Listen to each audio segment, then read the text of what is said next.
Si la materia regular excede a la competencia de uno de los viceministerios, esta debe ser aprobado por el despacho ministerial. Sin embargo, el despacho ministerial puede delegar la facultad de normar en otro funcionario, en este caso el secretario general, para cuyo efecto el documento deberá contar con el visto bueno de los viceministros y sus respectivos órganos técnicos.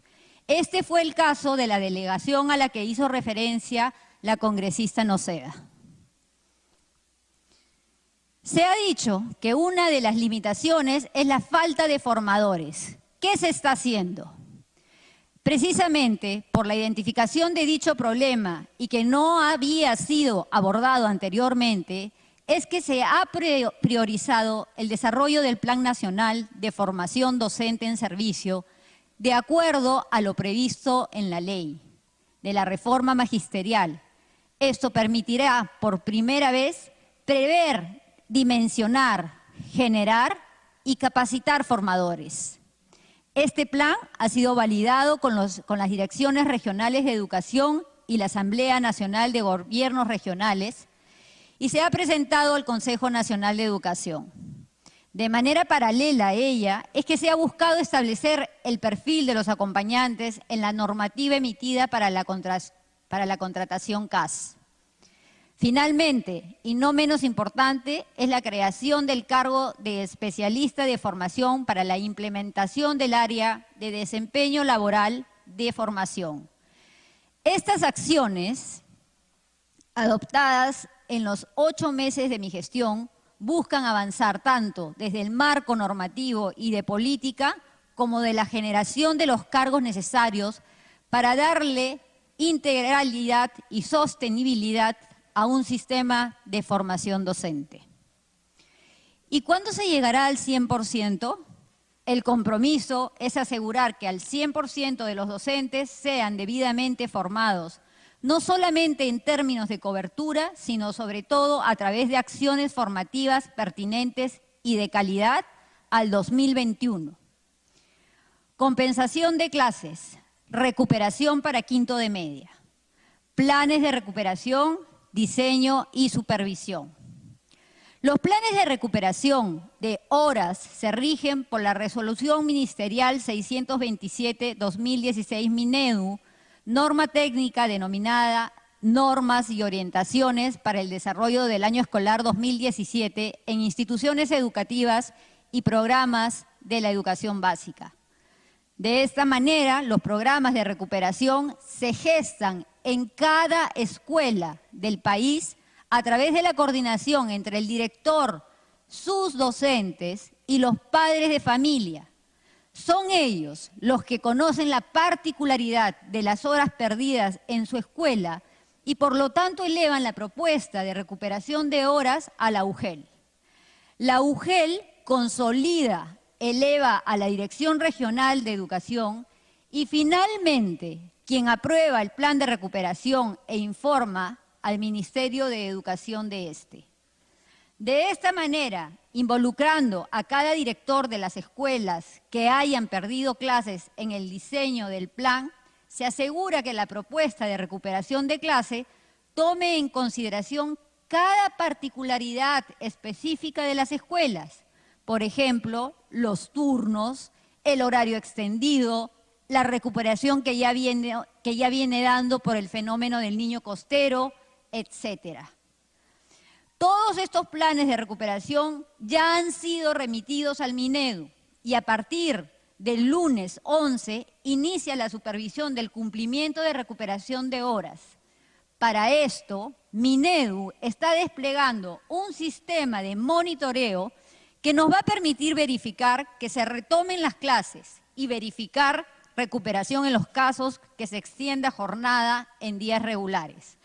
Además, llegaremos a una muestra de instituciones educativas los sábados y feriados para verificar recuperación de regiones que así lo programen. Vamos a extender nuestras actividades de seguimiento al servicio educativo hasta el último día del año escolar en cada región. Además, Publicaremos de forma semanal, a partir de la siguiente semana hasta que acabe el año escolar, los resultados de la supervisión realizada para que toda la población pueda ver el avance en la recuperación de clases y tomar las medidas correspondientes en caso haya retrasos. Y sobre quinto de media, hay que recordar que un estudiante de quinto de media solo necesita una constancia de estar matriculado en quinto año de secundaria para postular a los institutos superiores o universidades. Luego de ingresar a una institución educativa superior, se regulariza la matrícula con el certificado de estudios de haber completado la secundaria. Para tener dicho certificado, se han brindado orientaciones para que los directores y la SUGEL elaboren un plan de recalendarización especial para los alumnos de quinto, que no exceda de la tercera semana de enero, de modo tal que se puedan matricular tanto a institutos superiores como universidades a las que hayan ingresado. Concluidas las clases, los directores deberán priorizar el ingreso de las notas correspondientes a los alumnos de quinto de secundaria en el CIAGIE. Esto permitirá que las instituciones educativas atiendan preferentemente la emisión de los certificados de estudios a favor de este grupo poblacional, extendiéndoles dicho documento para su oportuna presentación a los institutos y universidades. Sobre las declaraciones del ministro Basombrío, que hicieron que se incremente la huelga, ¿por qué se llegó a ese punto?, pregunta la congresista Noceda. El ministro Basombrío tiene la obligación de garantizar la seguridad y de alertar a la ciudadanía sobre posibles amenazas. Hemos tomado en cuenta dicha información para verificar los antecedentes de nuestros interlocutores. Que debemos mejorar la articulación dentro del Ejecutivo es cierto, y debemos ser autocríticos para superarlos, es cierto, y lo somos. Pero no creo que haya habido en mis colegas intención de afectar el proceso de diálogo en ningún momento. La huelga ha terminado y es momento de garantizar la recuperación de clases, restablecer nuestra relación con los maestros y demostrar que el diálogo es el mejor instrumento para resolver problemas en una democracia. Ejecución presupuestal. El presupuesto a la fecha del Minedu asciende a 9.026 millones con un monto ejecutado de 4.439 millones, lo que significa un avance del 49.2%. Si consideramos que está pendiente transferir 1.160 millones, el nivel de avance de ejecución sería el 56%. En esta etapa del año es pertinente también mirar el monto del presupuesto certificado, que de cierta manera refleja que los recursos están en proceso de gasto. Esto es 6.211 millones, lo que representa el 79% del presupuesto. Acerca de la ejecución presupuestal, definitivamente certificado no es devengado, pero la certificación plasma la dinámica del presupuesto en relación a procesos en convocatoria, dado que es un requisito para ello. Eso es lo que está al 89%. Adicionalmente, se da el avance del monto comprometido por 71%, asociado a recursos en procesos con contratos firmados. Es ahí que queda claro que la mayor parte del presupuesto de proyectos de inversión pública se encuentran en procesos de ejecución. Durante mi presentación expliqué las proyecciones de devengado previsto para este último cuatrimestre del año y nuestra proyección es alcanzar una ejecución de proyectos de 98%. 5 millones de soles a difusión del buen inicio del año escolar. Es una obligación informar. Es un derecho de todos los ciudadanos ser informados de las políticas, acciones y actividades que realiza el Estado. En ese sentido, el Ministerio de Educación tiene la obligación de informar a toda la comunidad educativa y la opinión pública en general sus políticas y los resultados de estas. La campaña del Buen Inicio del año escolar 2017 tuvo como objetivo informar al ciudadano sobre, primero, el derecho a la gratuidad de la enseñanza pública, los derechos de los padres a contar con información clara y real de parte de las escuelas privadas y el uso de la plataforma Identicole.p para escoger el mejor colegio para sus hijos. Segundo, lograr que toda la comunidad educativa, alumnos, profesores y padres de familia estén listos para el inicio de clases. En el 2016 asistieron 73% de alumnos al primer día de clases. En el 2017 fueron 85% los estudiantes que asistieron al primer día de clases, 12 puntos porcentuales más. La campaña empezó el 9 de febrero del 2017 y duró hasta el 19 de marzo del 2017, fecha en la que se inició clases a nivel nacional, salvo en las regiones declaradas en emergencia.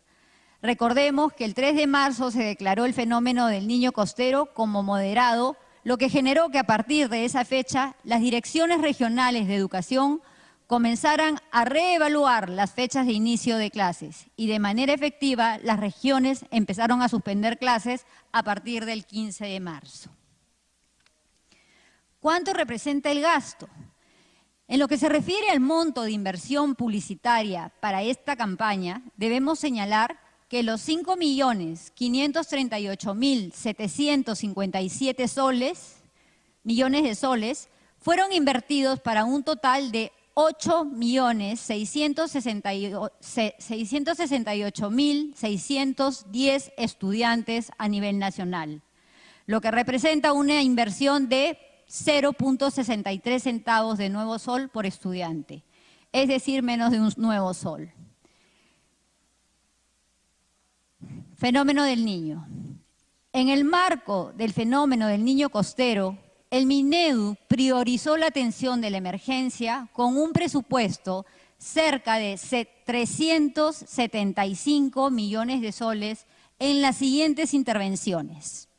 Transferencia de 57.5 millones a los gobiernos regionales para financiar limpieza, reparación de techos, paredes y pisos, alquiler de almacenes para preservar el material educativo, el alquiler y o compra de maquinaria para evacuar agua de los locales escolares, entre otras acciones para garantizar la continuidad y mitigar los riesgos derivados de las lluvias. Transferencia de 196.8 millones para financiar la reparación de techos, pisos, muros, instalaciones eléctricas y sanitarias en locales escolares. Transferencia de 13.7 millones a universidades para reparación de infraestructura y servicios para la mitigación de riesgos. Adquisición y distribución de módulos prefabricados y mobiliario por 108 millones para la atención de locales y restitución del servicio educativo. Docentes excarcelados. Respecto de los 253 excarcelados para aplicar una sanción extrema como el retiro de un profesor de la carrera pública magisterial, es indispensable, conforme a las normas vigentes, contar con toda la evidencia respecto al proceso judicial, es decir, la sentencia consentida o ejecutoriada. En ese sentido, tal como he mencionado en mi exposición, hemos solicitado a las regiones que nos informen y remitan la información y documentación relacionada con el reingreso de dichos profesores a las aulas. Adicionalmente, hemos solicitado al Poder Judicial las copias de las sentencias judiciales de los profesores señalados en el listado enviado por el Ministerio del Interior.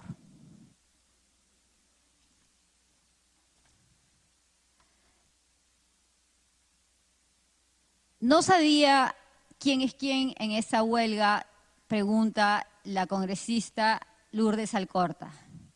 Señor presidente, en mi presentación dije que enfrentamos una situación atípica.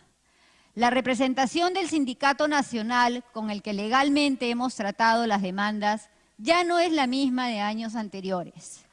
En cualquier proceso de diálogo, la fragmentación de actores limita la posibilidad de llegar a acuerdos. No obstante ello, logramos identificar con quiénes dialogar. Nos tomó un mayor tiempo, pero abrimos espacios en Cusco y en Lima. Y sobre la solicitud de listado de instituciones, personas, ONGs que han sido beneficiadas en casi 1.000 millones de soles que han sido pagados por asesorías que le han dado al Ministerio de Educación, en relación al reporte de consultoría solicitado por usted, congresista, a través suyo, señor presidente, debo señalar que el 23 de diciembre, a una semana de mi gestión, a través de oficio número 01831, se remitió al despacho de la congresista Chacón, en su calidad de presidenta de la Comisión de Presupuesto, la relación de consultorías contratadas por la sede central del MINEDU y por el Programa Educación Básica para Todos a personas naturales y jurídicas de los años fiscales 2014, 2015 y 2016. Adicionalmente, como lo señalé durante la presentación, en el marco del cumplimiento del numeral 9.9 del artículo 9 de la Ley de Presupuesto 2017, el primer ministro informó en el Congreso de la República sobre la ejecución presupuestal 2016 y recursos asignados en el presupuesto 2017 de las partidas de gasto correspondientes a servicios de consultorías, asesorías y similares desarrollados por personas jurídicas y naturales. Sin embargo, la información solicitada le será proporcionada de manera escrita a la mayor brevedad a su despacho.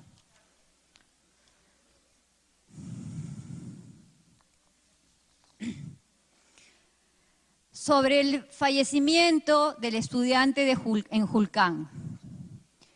Lamentamos el fallecimiento de uno de nuestros estudiantes, este niño de la institución educativa 80729, ubicado en el centro poblado de Calchuday, y extendemos nuestras más sentidas condolencias a su familia. Asimismo, estamos priorizando la atención de ese centro educativo para la ejecución de su infraestructura en el menor tiempo posible. Sin embargo, se requerirá un nuevo terreno, pues el actual no entra en las aulas prefabricadas necesarias. Pero más allá de eso, apenas tomamos conocimiento, enviamos a la zona al equipo de infraestructura y personal de la alta dirección del Ministerio para tomar contacto con la familia del menor, para brindarle nuestro apoyo y coordinar con las autoridades locales y la UGEL de Julcán las medidas necesarias para fortalecer y poder apoyar a la familia y además ver qué había pasado con la infraestructura de esa institución educativa y de manera de intervenirla y resguardar la seguridad de los niños que asisten a ella. Sobre el caso Jaliwarma.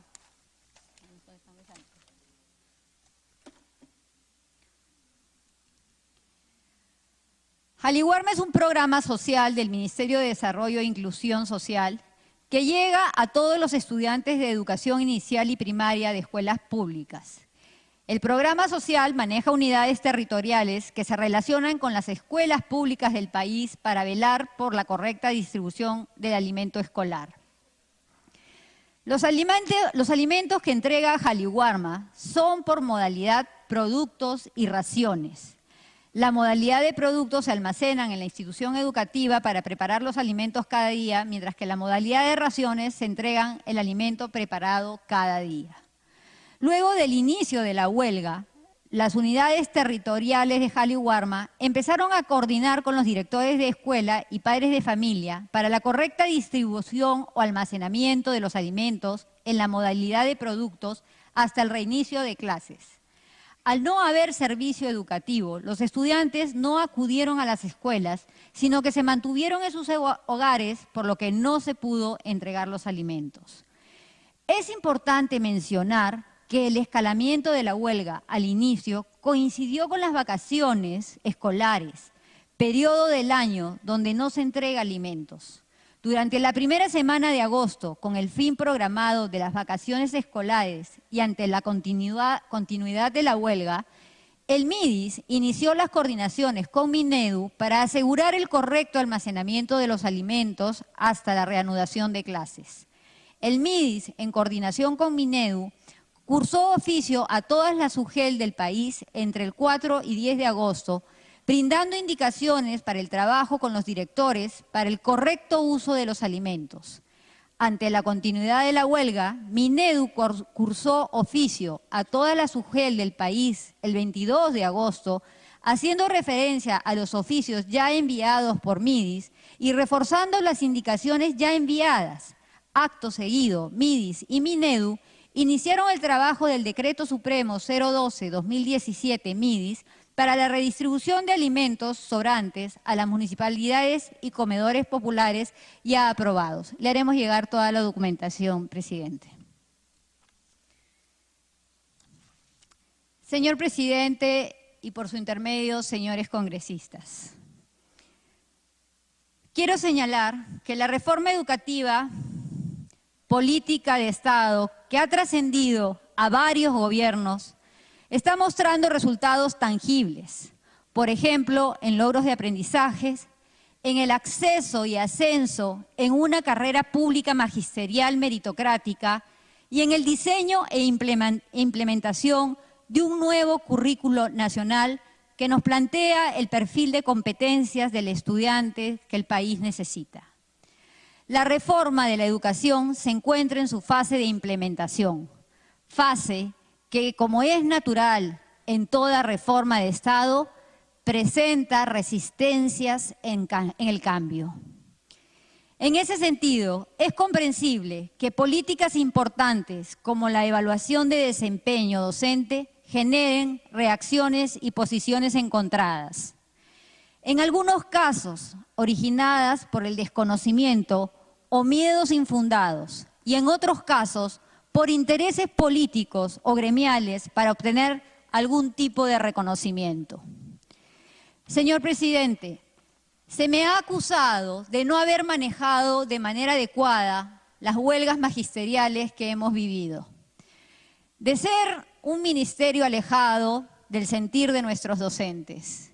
Quiero dejar claro, señor presidente, que tanto el equipo que represento como yo hemos respetado la institucionalidad y el marco de la ley, y en ese contexto hemos realizado todas las acciones que teníamos a nuestro alcance para atender las demandas de los docentes y asegurar el reinicio del servicio educativo de todo el país. Quiero aprovechar este espacio, señor presidente, para reconocer el trabajo esforzado, responsable que tuvieron también los policías del Perú, quienes cumplieron con su deber de mantener el orden público en esta coyuntura de huelga, procurando evitar el enfrentamiento. Nuestros policías también tienen familia, hijos, esposas y esposas y no merecen recibir violencia. A ellos, a nuestros policías, también les doy las gracias. Como educadora y ministra de Educación, mi interés no es la popularidad, ni tampoco obtener un falso reconocimiento. Los que queremos una educación de calidad para nuestros hijos, entendemos que no es posible sacrificar la meritocracia por el aplauso fácil. La meritocracia, señor presidente, no es negociable y no estoy dispuesta a renunciar a ella, porque ello supondría sacrificar una reforma educativa que no debe parar. Nuestros 7 millones de estudiantes de escuelas públicas merecen una educación gratuita y de calidad y yo estoy comprometida con ese objetivo. Sé que la mayoría de peruanos y muchos congresistas se sumarán a esta posición que defiende la implementación de una reforma educativa basada en el mérito y que promueve una educación inclusiva y de respeto para todos nuestros estudiantes. Ese siempre ha sido mi compromiso como mujer peruana, hoy como ministra, y también lo es de todos los que trabajamos en el Ministerio de Educación. Y no descansaremos para conseguirlo porque nuestros estudiantes esperan y merecen lo mejor de cada uno de nosotros. Muchas gracias. La presidencia y la mesa directiva agradecen la intervención de la ministra de Educación y le invitan a abandonar la sala de sesiones en el momento que lo considere conveniente. Se suspende la sesión por breve término.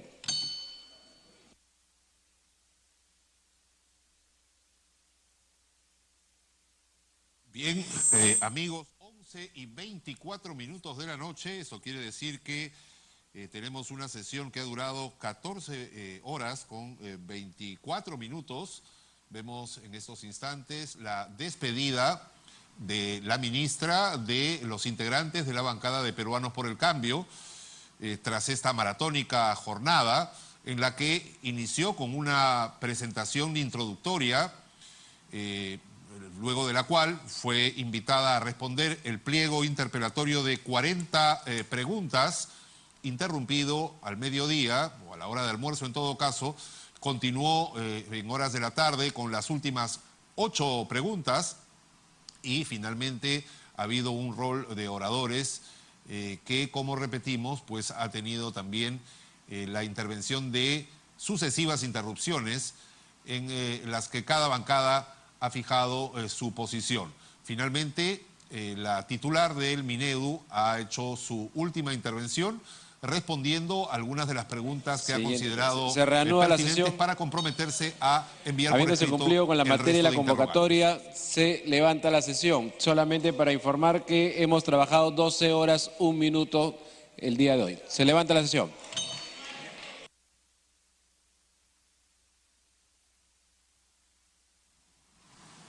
Muy bien, luego del retiro de la ministra Marilú Martens, el presidente del Congreso ha levantado la sesión exactamente a las 11 de la noche con 25 minutos. Esta ha sido una transmisión en directo de principio a fin de esta extensa sesión de interpelación a la ministra de Educación.